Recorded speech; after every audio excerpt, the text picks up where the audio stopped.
Bom dia, irmãos. Graça e paz da parte do nosso Senhor Jesus Cristo. Espero que todos vocês estejam bem. Nós estamos assim ansiosos, né? Contagem regressiva para que a gente possa retornar às nossas atividades normais. Que Deus possa abençoar a sua vida, né? A vida da nossa comunidade. Que o nome de Deus seja glorificado. Nós vamos pedir que os irmãos abram suas Bíblias em Esdras capítulo 3, a partir do versículo 8. Nós temos três livros interessantes que são Esdras, Neemias e Esther, que ficam antes de Jó. Essa história é muito interessante. Nós estamos, assim, estudando um pouco da história do povo judeu. Começamos por Gênesis, estudamos todo o livro, agora o povo vai se multiplicar no Egito, então Moisés irá levar este povo pelo deserto até que eles cheguem a Canaã e formem uma nação, como nós conhecemos inclusive nos dias de hoje. Hoje nós temos a nação de Israel. Muito bem. Então, abra sua Bíblia, nós vamos ler, né? Se você tiver dificuldade, você vai no índice, mas fica realmente antes de Jó, esses três livros, e nós vamos fazer a leitura. Diz o seguinte: a partir do versículo 8. No segundo ano da sua vinda à casa de Deus em Jerusalém, no segundo mês, Zorobabel, filho de Sealtiel, e Jesua, filho de Josadaque, e os outros seus irmãos, sacerdotes levitas, e todos os que vieram do cativeiro a Jerusalém, começaram a obra da casa do Senhor e constituíram levitas da idade de 20 anos para cima para a superintenderem.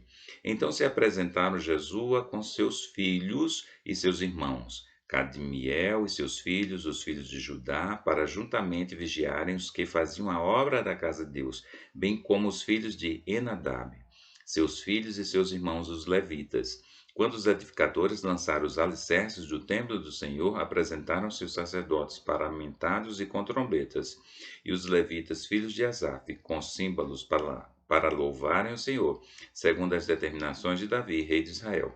Cantavam alternadamente, louvando e rendendo graças ao Senhor, com estas palavras: Ele é bom, porque a sua misericórdia dura para sempre sobre Israel.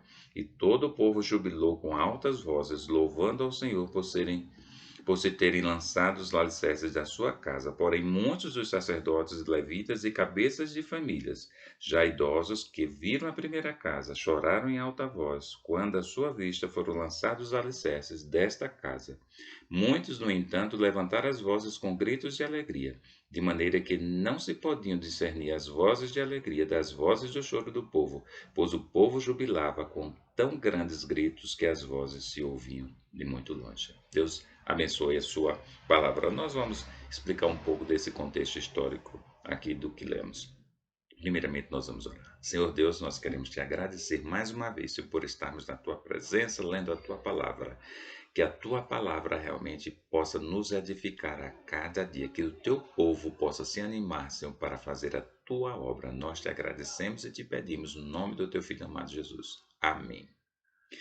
Nós aqui encontramos já a história final do povo de Israel antes do Novo Testamento. Pelo menos até onde o Velho Testamento, o Antigo Testamento conta, que é o retorno do povo judeu, do povo hebreu, do cativeiro babilônico para as terras de Israel. Para que você entenda um pouco, para que você não fique assim voando naquilo que nós vamos falar, então nós estamos estudando a história de Israel. O povo, né, vai se multiplicar, depois será levado para as terras de Israel. Ali eles se estabelecem na Palestina. Levantam-se reis, alguns reis como Saul, Davi e Salomão. Na época de Salomão, o reino de Israel realmente os seus limites, os limites do território realmente, eles cresceram, né? Foi um reino muito abençoado. E depois, então, há a divisão da nação de Israel. Algumas nações no mundo, por exemplo, elas já se dividiram. No caso, Coreia do Sul, Coreia do Norte, nós temos. A Alemanha teve um tempo também que ficou a Alemanha Oriental e a Alemanha Ocidental, então duas Alemanhas. Nós já tivemos aqui também no nosso país, no caso, estados não é? Um estado realmente se dividiu, como ali Goiás se dividiu, nós temos hoje o estado do Tocantins. Já pensaram até em dividir a Bahia, mas graças a Deus não, né? Não dividiu. Teve pessoas também já que já defenderam até a divisão do nosso grandioso, né, território brasileiro em Nordeste, né, Norte e Sul, Sudeste, dividindo, mas graças a Deus também não foi avante. Mas no caso do povo de Israel isso aconteceu. A nação se dividiu em Reino do Norte e Reino do Sul, duas nações independentes. Por conta do pecado, por conta do povo insistir em desobedecer a Deus, o Reino do Norte foi destruído, praticamente destruído, se descaracterizou como realmente nação de Deus, nação de Israel. O Reino do Sul demorou mais um pouquinho, mas também por conta da desobediência, aconteceu algo semelhante. Então, um outro império lá, um outro povo veio, destruiu as cidades de Judá, do Reino do Sul, Jerusalém, e levou grande parte do povo cativo para a região da Babilônia. Hoje é a região do Iraque.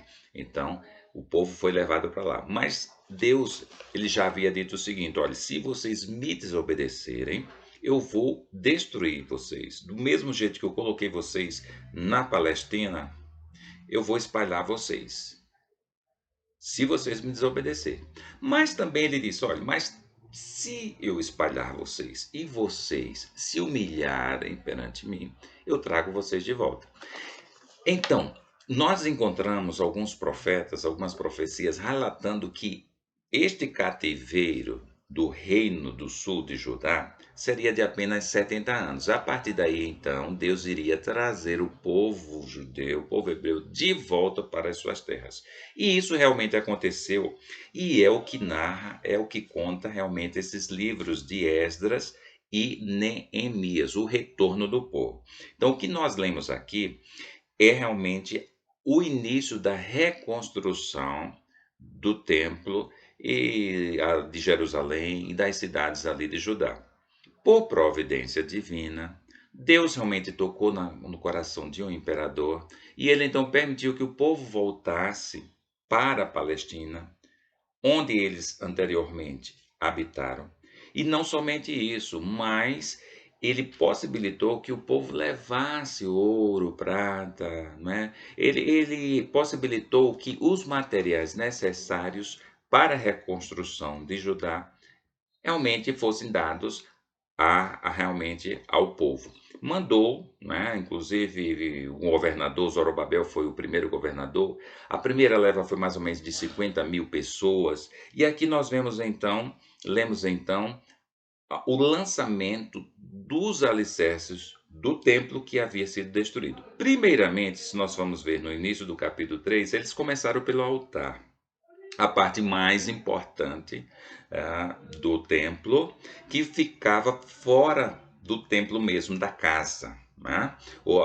Existia o templo propriamente dito, existia toda uma área enorme, né? Conhecida como área sagrada. E o altar ele ficava do lado de fora. O altar era onde os animais eram sacrificados. Então eles puderam, a partir daí, reconstruindo o altar, eles puderam então sacrificar os animais.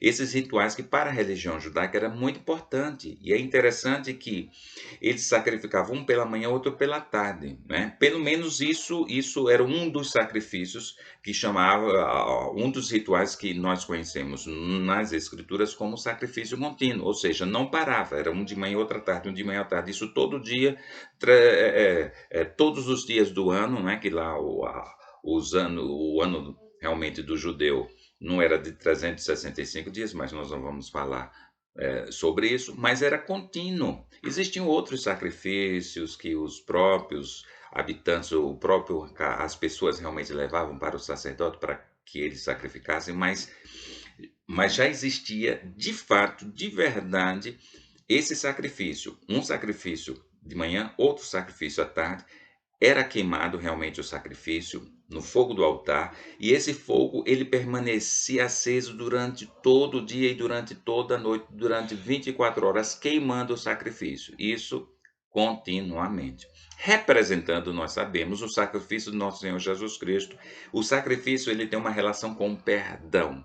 Então, O significado é que Deus nos perdoa. Deus está pronto a nos perdoar 24 horas por dia. Se nós realmente somos de Jesus, se nós cremos em Deus, se nós nos arrependemos dos nossos pecados, então nós somos perdoados. E é 24 horas no dia. Se nós pecarmos, graças a Deus, Deus é misericordioso e ele nos perdoa. Então, os sacrifícios, os rituais dos judeus, eles tinham todo esse significado, muito embora eles não entendessem como nós entendemos, mas realmente nós sabemos, a partir do Novo Testamento, que o significado desses sacrifícios era a pessoa de Jesus Cristo, o seu sacrifício, o perdão que ele exerce sobre cada um de nós. O templo, então, os fundamentos, os alicerces do templo então são lançados.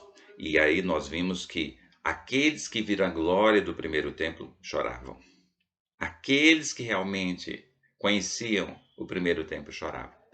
Outros já gritavam de alegria. E diz o texto que não era uma mistura de choro e de alegria que não dava nem para você compreender direito, né? Era realmente um barulho só. Graças a Deus por isso. Mas o que nós gostaríamos de chamar a atenção, né, sobre o texto que nós lemos, a nossa proposta que nós queremos trazer realmente para vocês é o seguinte: Deus determinou que eles voltassem para Judá, para Jerusalém.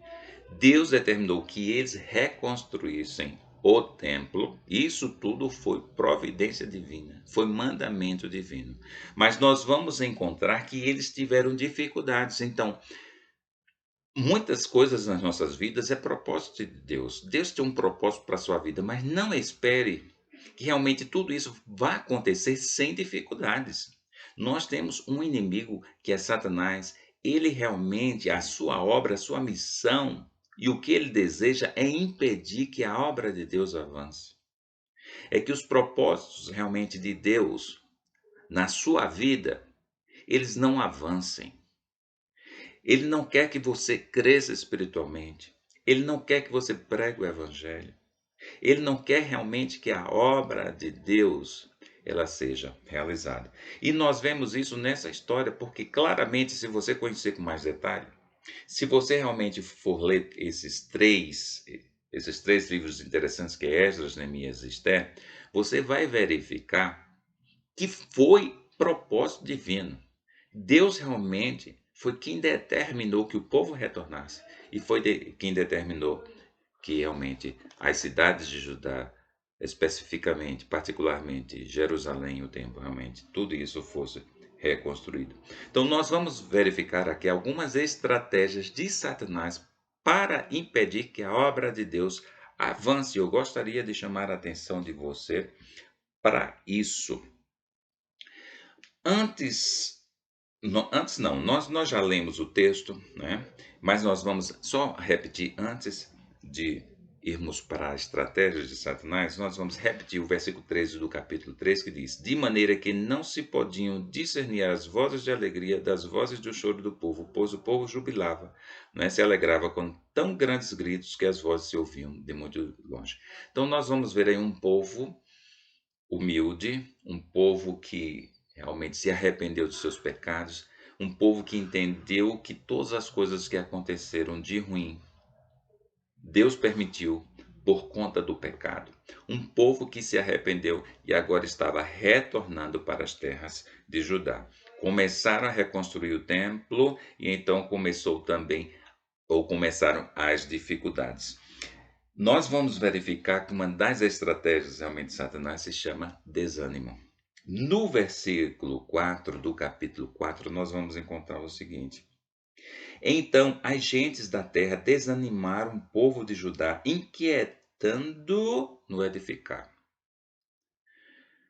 Na realidade, quando eles voltaram da Babilônia para o sul da Palestina, onde originalmente estava ali estabelecido o reino de Judá, o reino do sul, os povos da região, inclusive que estavam no reino norte, mas que não eram mais judeus, de certa forma, não eram puros.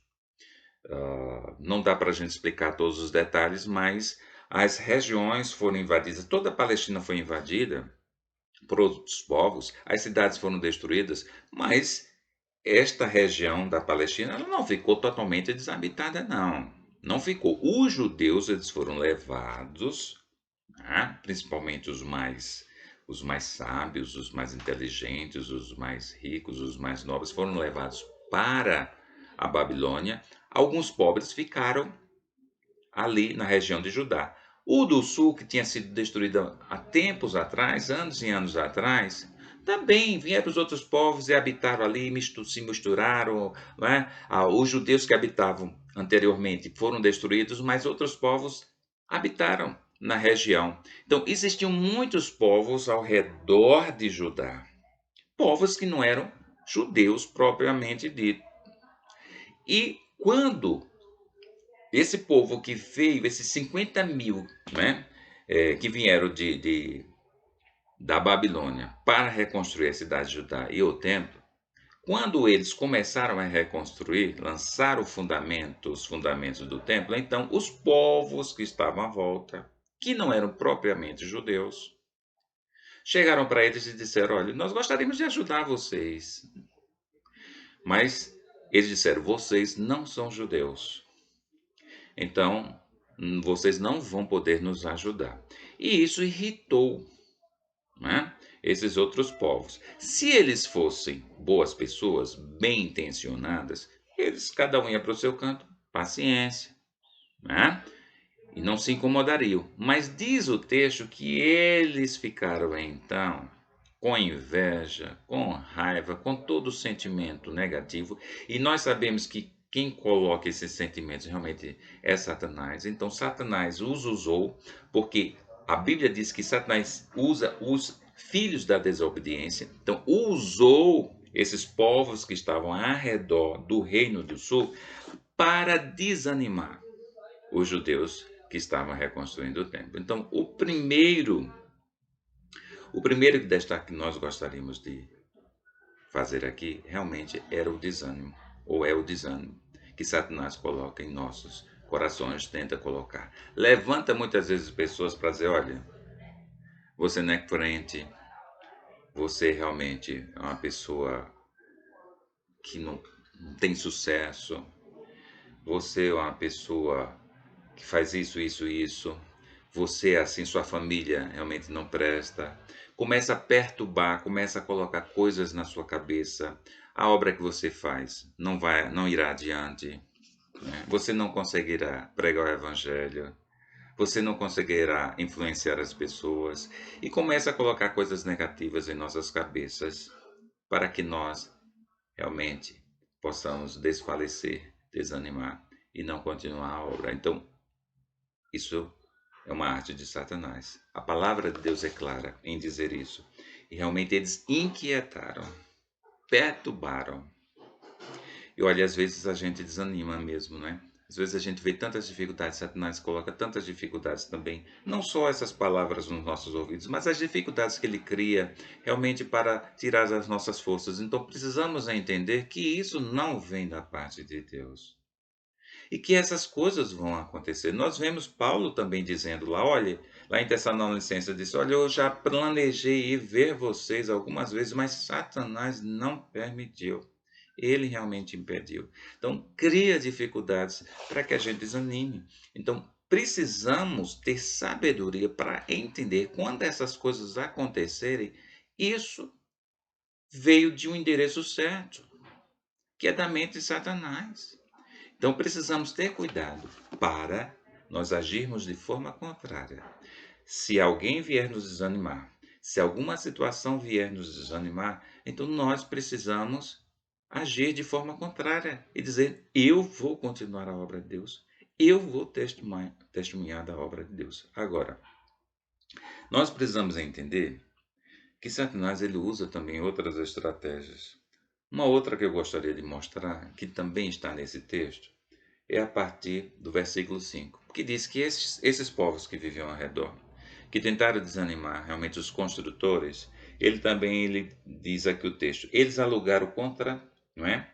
Contra os judeus, os construtores, conselheiros, para frustrarem o seu plano, todos os dias de Ciro, rei da Pérsia, até o reinado de Dario, rei da Pérsia. Olha, foi durante anos. Eles alugaram pessoas para perturbar, né? Para frustrarem o plano realmente, não só dos judeus, mas o plano de Deus que era reconstruir o templo.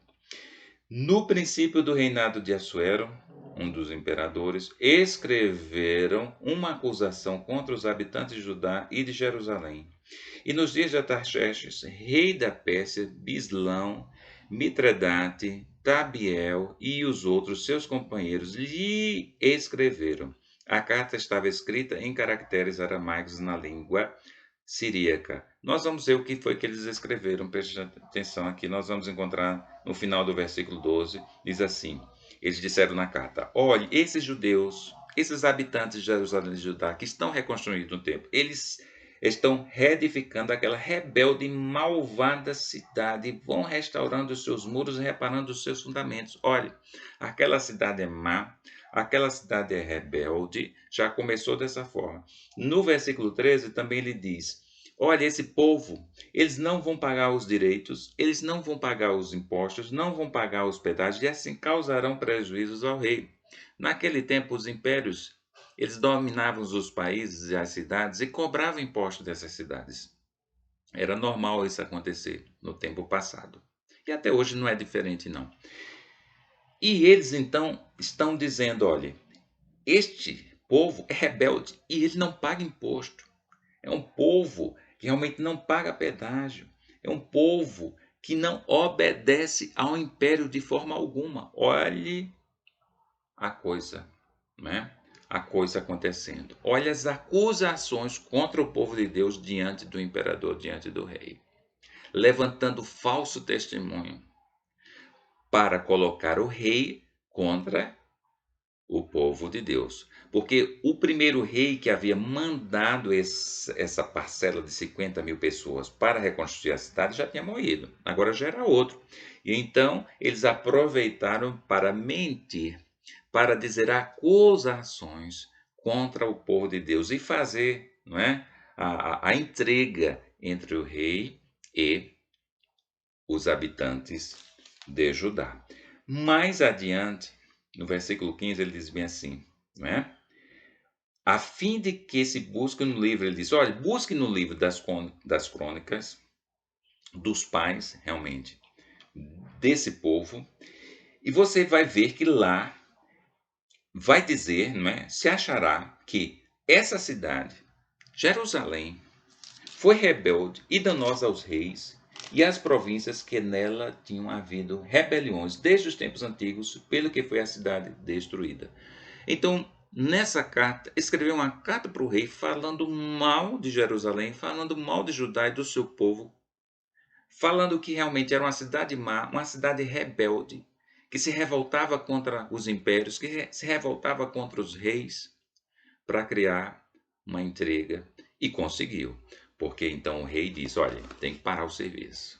Não pode. Vocês não poderão realmente continuar.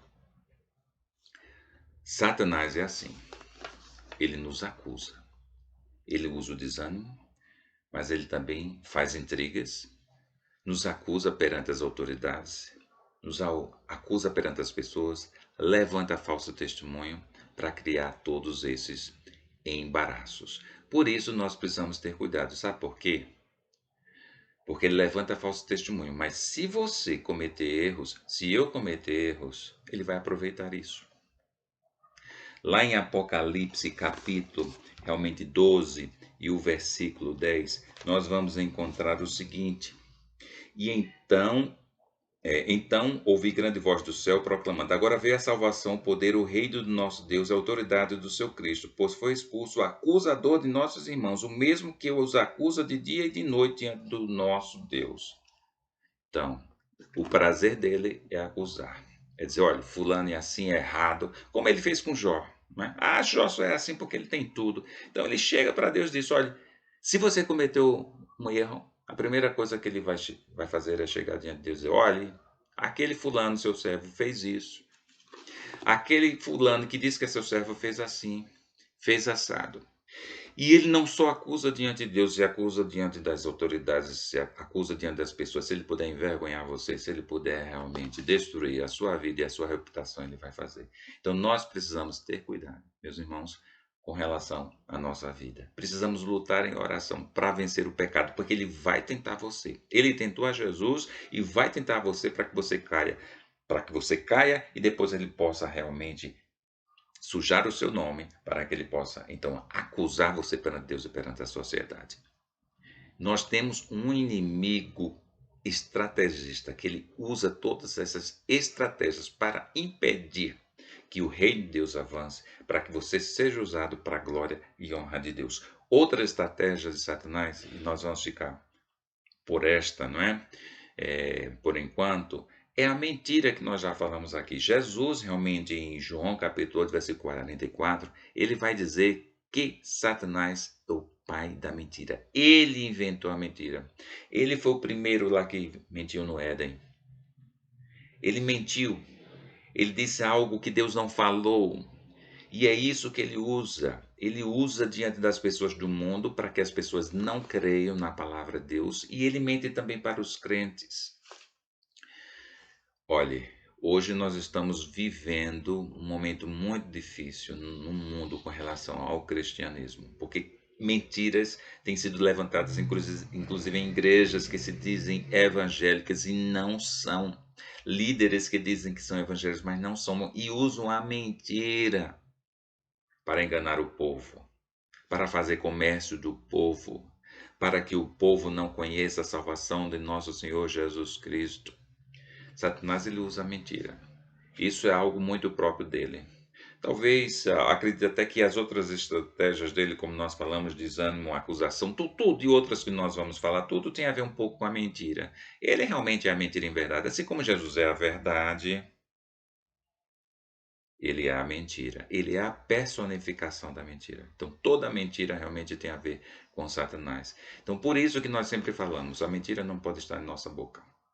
De forma alguma, porque isso é uma característica da natureza de Satanás e de todos aqueles realmente que o servem. Então, nós vimos aqui realmente como ele age diante do ser humano e diante da Igreja de Jesus. Então, o que nós queremos primeiramente trazer aqui é, através da história do retorno do povo judeu para as terras de Judá, mostrar que realmente apesar de ser uma ordem divina, de ser um propósito divino, a reconstrução das cidades e do templo, houve uma resistência dos povos da região e nós sabemos que eles foram usados por Satanás. Se nós nos determos um pouco mais no texto aqui, né, dos livros de Neemias e Esdras, nós vamos ver que isso durou anos. Esse impedimento, essa tentando frustrar realmente a obra de Deus. Isso foi uma luta. Nós vamos ver, inclusive, que eles muitas vezes eles estavam assim trabalhando, edificando o templo, a cidade, mas com a espada junto ao seu corpo. Atentos.